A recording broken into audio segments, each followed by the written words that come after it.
James Forrester Parrott left a legacy, not only with his large family, but he left a few of his letters that he wrote to his wife during the Civil War.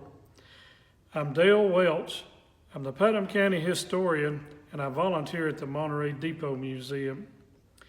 In the early 1830s, the Parrott family came through this area, headed to Texas, but their little boy, James Forrester Parrott, became sickly. Rather than take him on the trail and let him die, they left him with the Miller family, hoping that he would survive. Well, he did. He married and even had 3 boys. The Civil War broke out, and he eventually joined Company H of the 28th Tennessee Consolidated Confederate Army.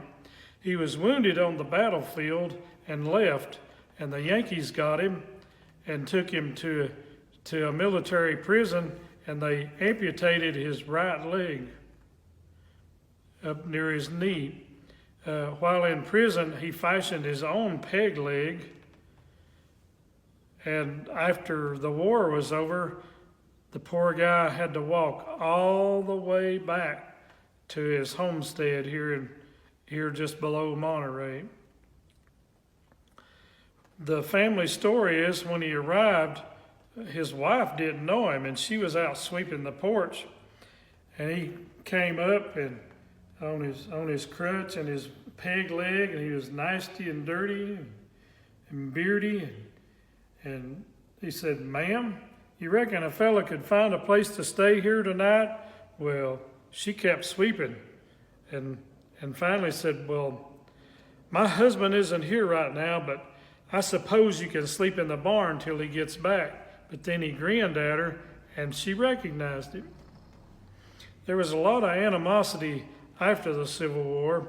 You hear a lot about the Ku Klux Klan then, but you never hear anything about the Union Loyal League. They were a bunch of former Union soldiers that would beat up on the former Confederate soldiers. But when he would go out to work, he would tie his peg leg onto the horn of his saddle and ride along so he wouldn't lose it off.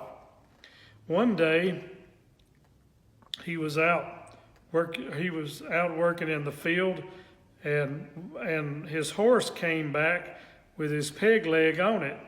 His family was wondering, well, where's he at? So they went and searched and found him dead, found him murdered and robbed. They don't know who did that, but they suspected his brother-in-law, but nothing was ever proven, and his brother-in-law never showed up either.